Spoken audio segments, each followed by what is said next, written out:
I mean, New York is such an inspiration for a lot of video games or movies and TV series also.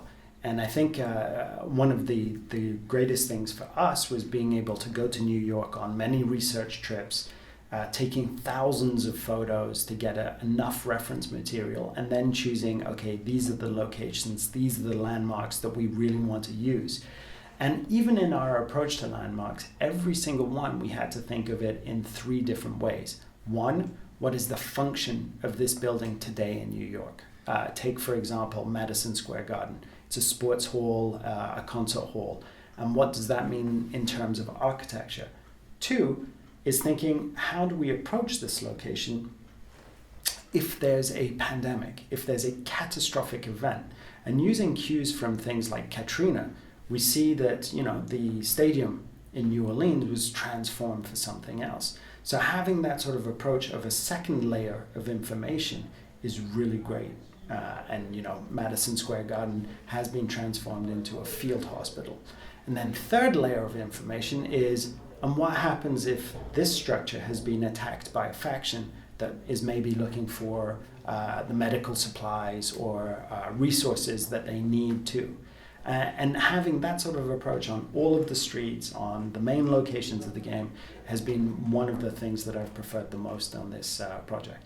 It's a very big legal team, and then a lot of creativity to get around things. Our main objective is to get the feeling across. We have extraordinarily realistic renditions of the streets and anything that we can recreate without any legal issues. And then for some of the locations, we'll sign the rights and make sure that we get those into the game too.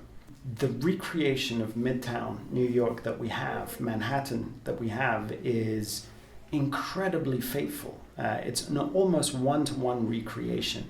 And don't forget that this isn't just the streets, it's also the interiors, apartment blocks, Madison Square Garden, other landmarks, and it's also subways, it's safe houses. There's a lot of variety in terms of what we can do within that space. In terms of the open world and in terms of the type of game that we're making, which is a cover-based shooter, New York is ideal because very tall buildings, very vertical, streets that aren't too wide that we can place cars and different covers in. That creates a very exciting environment to be able to navigate in and explore. And again, lots of interiors, lots of places to explore and discover and to find collectibles and logs and echoes. Echoes being our narrative, one of our narrative tools to tell the story. So lots and lots of things to do there. I think it depends on how you approach it, but one of the things that we're trying not to talk about at all is the story and the origin of the virus. We just know that there has been a virus.